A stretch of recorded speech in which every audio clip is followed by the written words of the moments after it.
প্রাথমিক পর্যায়ে আমরা যেহেতু সরকারের কিছু নিয়ম নীতি আছে, আমাদেরকে সেই সকল নিয়ম নীতির মধ্যে দিয়ে আমাদেরকে একটি কাজ শুরু করতে হবে এবং সেই নিয়ম নীতির অংশ হিসাবেই প্রথমে পাইলট প্রজেক্ট করতে হবে। সমগ্র বাংলাদেশে 14টি জায়গায় বা 14টি উপজেলায় এই কাজ শুরু হয়েছে।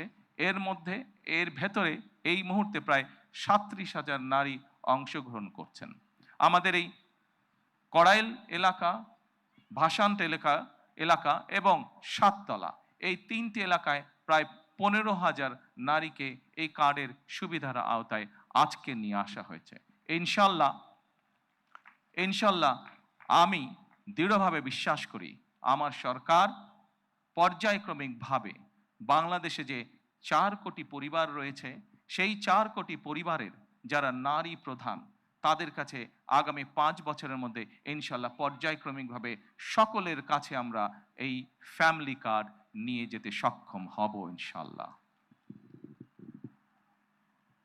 সম্মানিত সকল উপস্থিতিবৃন্দ, আমি আমার বক্তব্যের প্রথমেই বলেছি যে আমরা একটি দায়িত্বশীল সরকারের ভূমিকা পালন করতে চাই, যেই সরকার জনগণের জন্য কাজ করবে, যেই সরকার কাজ করবে দেশের জন্য।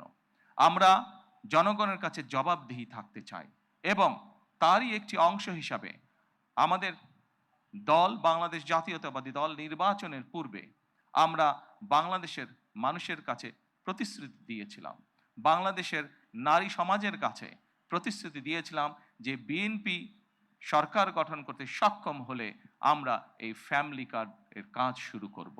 আপনারা নিশ্চয়ই খেয়াল করেছেন, আমরা আল্লাহর রহমতে বাংলাদেশের মানুষের সমর্থন নিয়ে বিগত নির্বাচনে সরকার গঠন করার 1 মাসেরও কম সময়ের মধ্যে আমরা আমাদের এই প্রতিশ্রুতি, জনগণের কাছে দেওয়া প্রতিশ্রুতির কাজ আমরা শুরু করেছি।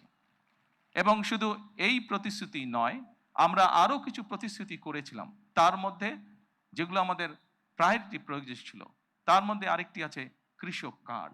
সেই কৃষক কার্ডের কাজও আমরা শুরু করেছি ইনশাল্লাহ। ঠিক আজকের এই অনুষ্ঠানে আমরা যেভাবে 37,000 মানুষের কাছে, 37,000 নারীর কাছে আমরা ফ্যামিলি কার্ড তুলে দিতে সক্ষম হয়েছি, ঠিক একইভাবে